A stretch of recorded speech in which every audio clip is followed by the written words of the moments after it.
أعوذ بالله السميع العليم من الشيطان الرجيم. بسم الله الرحمن الرحيم. الحمد لله رب العالمين وبه نستعين وصلى الله على محمد وعلى الطاهرين وعلى الله دائم أجمعين من الآن إلى قيام يوم الدين من رب العالمين.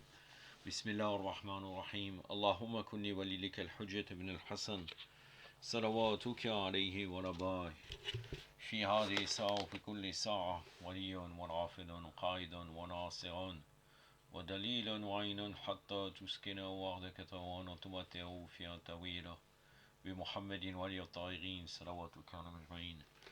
يا صاحب الزمان أدركني ولا تهلكني. يا صاحب الزمان أدركني ولا تهلكني. يا صاحب الزمان أدركني ولا تهلكني. La Sunna d'Ahlul Bayt, deuxième partie, une vidéo qui nous parlera des conséquences législatives de la Sunna d'Ahlul Bayt alayhim salam par rapport aux mukhalifin. Puisque c'est très important, vous allez voir que nous avons l'ère de la législation du texte au niveau sacré, les textes sacrés, est beaucoup plus longue que chez les mukhalifin. Si on admet qu'ils auraient retranscrit les hadiths du prophète sallallahu alayhi wa alayhi. Mais comme vous le savez très très bien, dès le début, dès l'apostolat du prophète sallallahu alayhi wa alayhi, et encore plus confirmé par la suite, ils ont interdit d'écrire le hadith, jusqu'à l'époque du calife usurpateur Omar ibn Abdelaziz. Donc vous voyez très bien la problématique. Donc on pourrait dire que vraiment, encore une fois, c'était la première vidéo que j'ai fait sur cette chaîne. Les chiites sont les véritables sunnites, puisqu'on a les hadiths alors qu'ils ont interdit d'écrire. Il y avait deux vidéos sur ça, notamment une vidéo qui s'intitulait « Les califes usurpateurs ont interdit d'écrire le hadith prophétique » et une autre que je ne me souviens plus le titre. Donc quelles sont les conséquences législatives de la jurisprudence de la sunna des gens de la famille, alayhim salam, Ahlul Bayt, sur la jurisprudence imamite? L'extension chez les chiites imamites du concept de la sunna,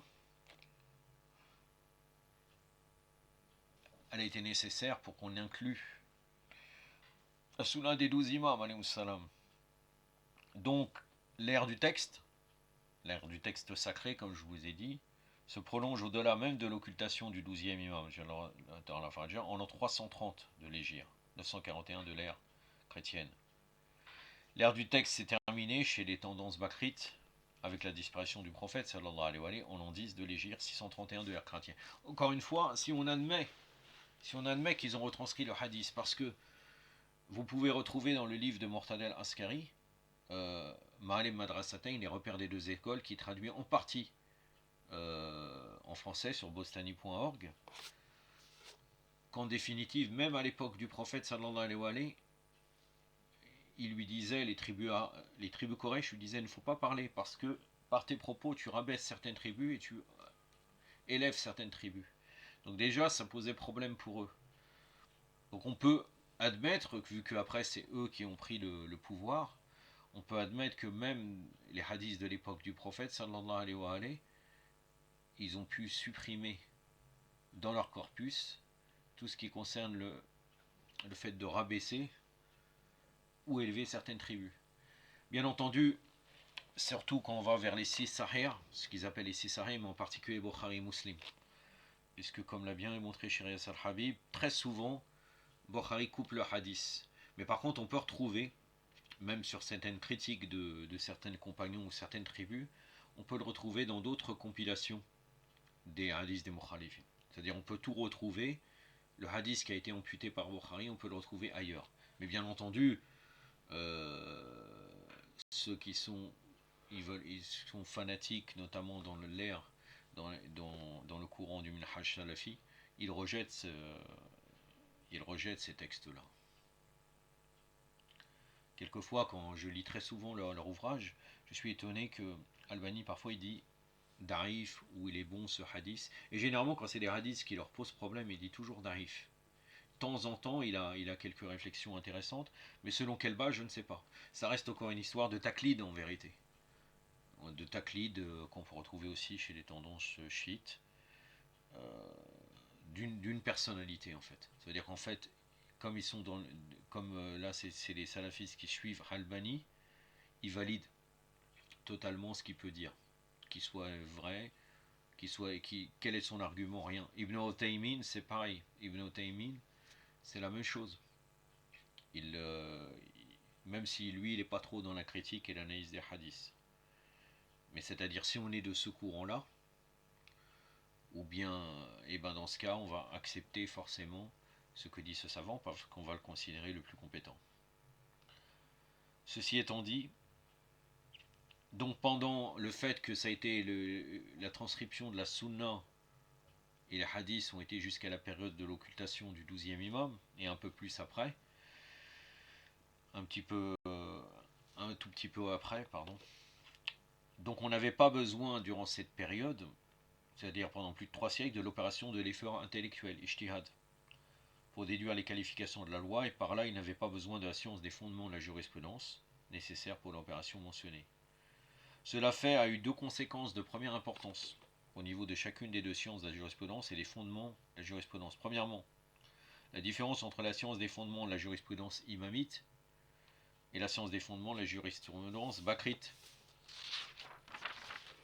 Donc pour la tendance bakrite, l'ère du texte a pris fin et le besoin de recourir à l'opération de l'effort intellectuel s'est imposé d'une manière urgente. On a un fameux hadith qui n'existe pas chez nous, et d'autant plus que Muad ibn Jabal fait partie des Al-Saqifa, les gens qui ont soutenu Abu Bakr, et donc en fait, le fameux hadith où le prophète soi-disant sallallahu alayhi wa alayhi aura envoyé Muad ibn Jabal au Yémen, et il lui a dit comment tu vas déduire les lois. Il a dit je regarderai dans le Coran, et là le prophète lui dit est-ce que tu trouveras les choses, si tu trouves rien dans le Coran, il a dit je regarderai dans la sunna. Il lui dit si tu trouves rien dans la sunna, il a dit je ferai un effort intellectuel d'ijtihad. Je ferai ijtihad, c'est un effort intellectuel. Et là le prophète le bénit pour cela. Alors que nous, dans les hadiths de Al-Bayt, je ne vais pas répéter parce que j'ai dû 2-3 fois ramener ces textes-là dans certains sujets. Euh, on a des textes qui interdisent l'ijtihad face à des textes notamment. Et si on n'a rien à légiférer, on ne légifère pas. Donc ça pose problème. Parce qu'on pourrait dire oui, mais ce que tu dis, tu vises les Usulites. Moi je pourrais répondre pour défendre les Usulites que non. Parce que les Usulites se basent sur certains hadiths qui le développent. Des hadiths généraux qui le développent. On y reviendra quand on traitera de Usul al-Amaliya, Inch'Allah. En tout cas, l'ijtihad, sans texte, sans preuve, est blâmable d'après nos textes. Donc les mukhalifines, tout de suite après le martyre du prophète sallallahu alayhi wa alayhi, ont été confrontés à cela. Qu'est-ce qu'ils vont faire? Il y a eu des choses qui sont passées et qu'après ils ont évolué. Comment vont-ils faire? Donc ils sont obligés d'utiliser un ijtihad.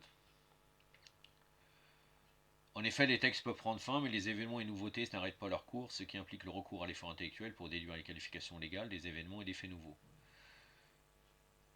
Et après le martyre du prophète sallallahu alayhi wa sallam, il y a eu beaucoup de changements dans l'État islamique, sur les soi-disant islamiques, sur les deux plans, intérieur et extérieur. À la suite de l'expansion géographique, qui intégrait des pays et des nations hétérogènes du point de vue de leur culture, de leurs coutumes et de leurs traditions. Une partie de la population des pays conquis s'est convertie à l'islam, alors qu'une autre partie a conservé son ancienne religion. Cette situation a provoqué des transformations politiques, sociales, économiques et culturelles importantes. On pourrait citer l'exemple de Shafiri, qui aurait changé sa jurisprudence. Je crois qu'il était, je me rappelle pas dans quel mouvement. Est-ce qu'il était en Égypte, il est parti en Irak, ou Irak inversement? Il me semble qu'il était en Irak, il est parti en Égypte. Et il a revu certaines de ses fatwas. En prenant, quand ils lui ont dit pourquoi tu fais ça, il a dit parce que les contextes changent entre l'Irak et l'Égypte. C'est leur texte. Je ne sais pas question que je valide ou pas, je vous donne ce qu'ils ont avancé dans ce sujet-là. Puisque de toute façon, là on parle de la problématique de eux-mêmes par rapport au fait qu'ils n'ont pratiquement pas beaucoup de hadiths. Et vous pouvez vous en rendre compte, vous pouvez revenir au livre Les sources de la noble Sunna, c'est aussi pareil dans le Bostani. Vous allez trouver les compilations de hadiths chiites et les compilations de hadiths bakrites. Indépendamment qu'ils en ont quelques milliers, c'est très très peu par rapport à nos hadiths, parce que bien entendu, nous, on a eu jusqu'à la période du 12e imam, donc 3 siècles, nos imams qui ont parlé. En particulier, vous savez très très bien, à partir de, surtout dans l'époque de l'imam Baqir alayhi salam et l'imam Sadiq alayhi salam, puisqu'il il y avait une liberté, puisqu'il y avait le conflit entre les Omeyyades et les Abbassides, et ils n'étaient pas occupés en train d'opprimer les Ahlul Bayt, même s'ils le faisaient d'une manière indirecte. Et donc l'imam Sadiq alayhi salam pouvait enseigner au majid du prophète sallallahu alayhi wa alayhi, à Médine. Donc les califes et les savants qui les entouraient et qui représentaient ensemble les pouvoirs politiques et religieux se sont trouvés dans l'obligation de chercher, à la lumière des textes du Coran et de la Sunna, alors disponibles entre leurs mains, les attitudes légales à prendre vis-à-vis de ces transformations. Donc en effet, ces derniers ont commencé dès les débuts des usurpateurs, donc à partir de Abu Bakr, à chercher les moyens nécessaires pour remplir cette tâche. Mais ces recherches ont provoqué de grands désaccords entre les compagnons au sujet de beaucoup de questions juridiques. Les textes légaux sont élastiques et peuvent être considérés de façon différente quant à la mise en application de leurs détails. De même, les désaccords portaient sur l'authenticité d'un grand nombre de textes de la Sunna. Ça, vous pouvez revenir, c'est dans Malem Madasatain, là, dans la version en arabe. Je donnerai les références d'une manière plus vaste en dessous la vidéo, dans bibliographie. Donc c'est le livre de Murtada al-Askari, rahmatullah alayh. C'est dans le tome 1, page 234 et 243. Concernant les divergences qui ont pu avoir les compagnons entre eux, je vais vous donner quelques exemples. Donc c'est toujours le problématique, c'est que quand ils divergent sur quelque chose, qu'est-ce qu'on fait? Moi, ce que je connais, c'est que le compagnon érige une sunna, d'après chez les Mukhalifin, et en réalité, je pense même que finalement, il privilégie certains compagnons que d'autres. Parce que dans les deux cas, il y a des divergences claires. Par exemple, dans le Sahih de Bukhari et Muslim, dans le Sahih, rapporte que le messager d'Allah sallallahu alayhi wa sallam a fait 2 prosternations dans la prière à Mina. Abu Bakr et Omar aussi. Osman l'a fait pendant une partie de son khilafa. Et par la suite, il a fait 4 prosternations. Là, il parle de Roku. Non, il parle de. Pardon.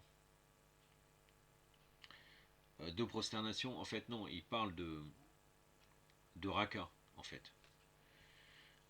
Donc c'est dans le Sahih Bukhari, volume 2, page 154. Sahih Muslim, volume 1, page 260, dans les éditions anciennes. Muslim rapporte dans son ouvrage Sahih que Zouri dit: j'ai demandé au roi pourquoi Aïcha se prosternait 4 fois. Il m'a répondu: elle a interprété comme Osman l'avait fait. Donc lui, il a considéré qu'il n'était pas en voyage. Pardon, c'est pas prosternation, c'est unité de prière. Il a considéré qu'il n'était pas en voyage. Le prophète sallallahu alayhi wa sallam, Abu Bakr et Omar, ils ont considéré, eux, que non, c'était considéré comme un voyage.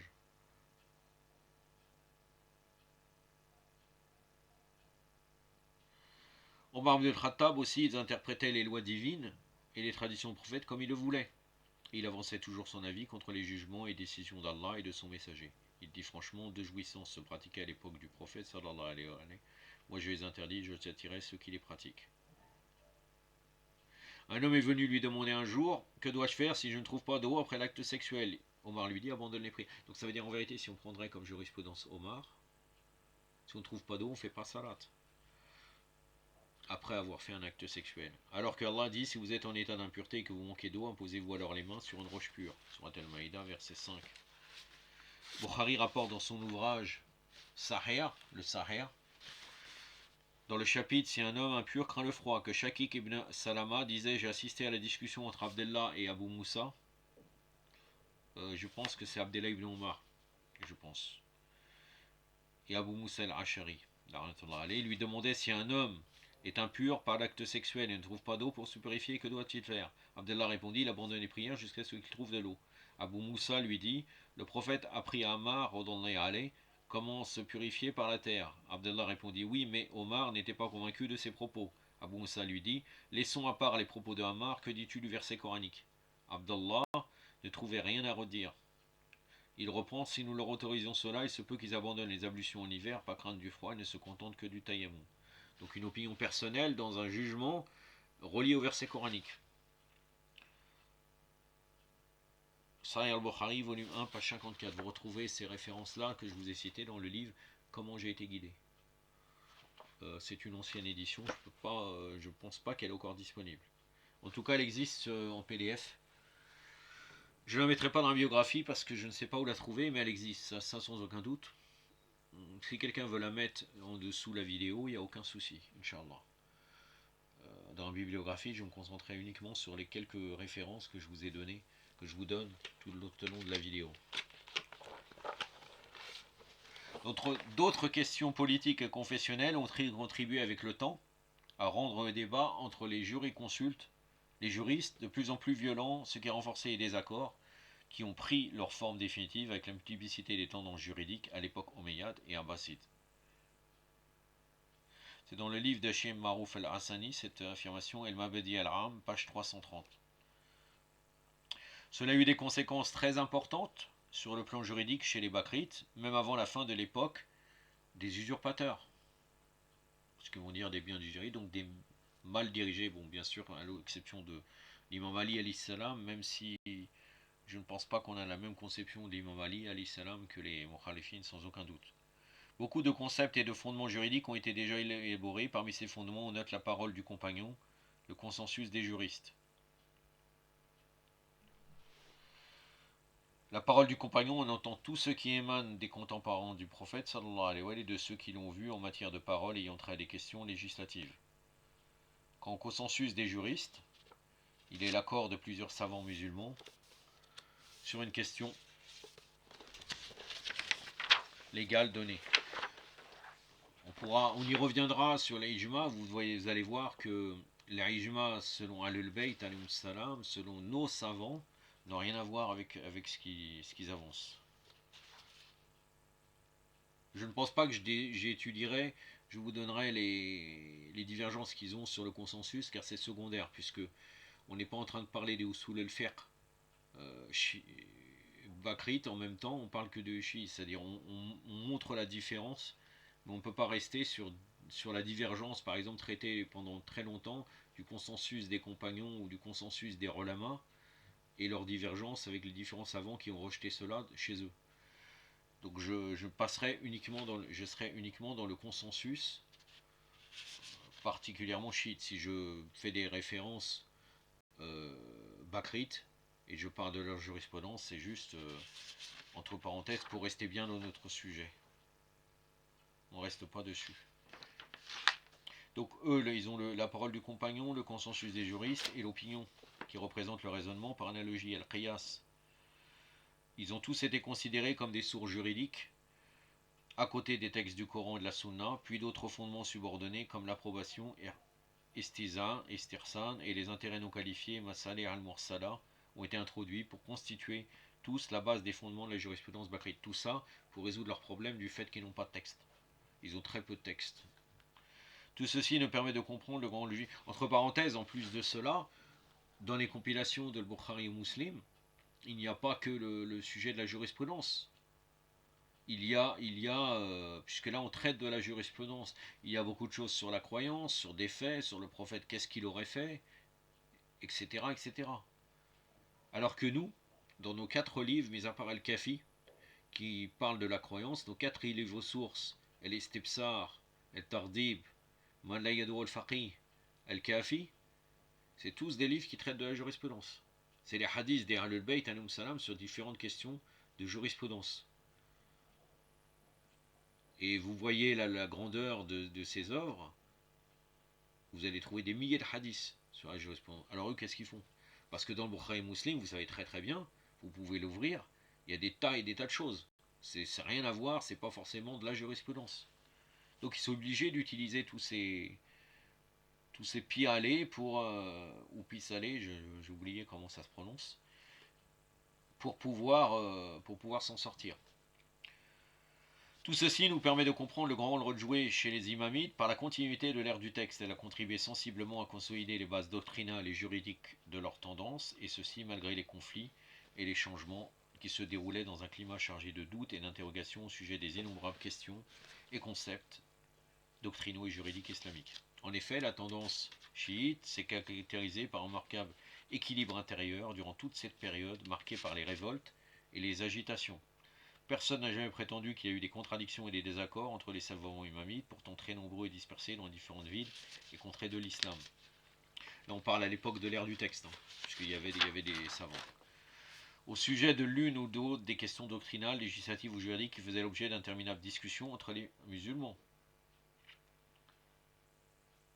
Ceci explique sans doute par l'existence à la tête de la tendance des imams chiites. Ils étaient présents durant toute cette période et cela leur a permis de contrôler les orientations doctrinales et juridiques de leurs compagnons et partisans. Cela a permis également, bien entendu, les compagnons fidèles, les savants fidèles. Les savants fidèles, il n'y avait pas de divergence. Cela a permis également à ces derniers de consulter les imams dans toutes les affaires, qu'elles soient petites ou grandes, et surtout dans les affaires particulièrement discutées dans le domaine de la doctrine et de la jurisprudence en général. Ceci trouve sa confirmation dans les milliers de rapports, khabars, émis par les imams et fixés par écrit dans les recueils de hadiths, comme nous l'avons déjà signalé. Il est important de noter que les imams représentaient une seule et même ligne doctrinale, juridique. Il n'y avait pas une ligne indépendante pour chacun d'entre eux. De cette manière, la tendance imamite a bénéficié d'une situation intérieure distinguée, tout en communiquant avec l'environnement et la vie intellectuelle en général, dont les imams chiites eux-mêmes étaient les représentants les plus éminents. Cette situation particulière a engendré deux faits suivants. A. Les imams ont jeté les bases des fondements de leur propre tendance juridique. Ils ont expliqué ces fondements tout en indiquant à leurs compagnons leurs sources dans le Coran et la Sunna. Ils ont incité ces derniers à pratiquer l'effort intellectuel dans la déduction des qualifications à la lumière des fondements mentionnés. À ce propos, l'imam Sadiq a parlé à ses compagnons en ces termes. Notre tâche est de vous donner des fondements. Le vôtre est de suivre leur ramification, c'est-à-dire c'est à eux de développer par la suite. C'est-à-dire comme le Coran a des principes généraux, l'imam donne des principes généraux, et par la suite à nous de voir. Par exemple, quand l'imam Sadiq ça c'est important parce que certaines personnes apparemment négligent cela, et oublient cette base de fiqh. L'imam il dit toute substance enivrante est illicite. Donc tout ce qui regroupe, tout ce qui va dans la substance enivrante, peu importe l'époque du prophète ou des imams, ou par la suite 3 siècles après, ou du XXIe siècle, rentre dans cette catégorie-là. Tout ce qui est enivrant est illicite.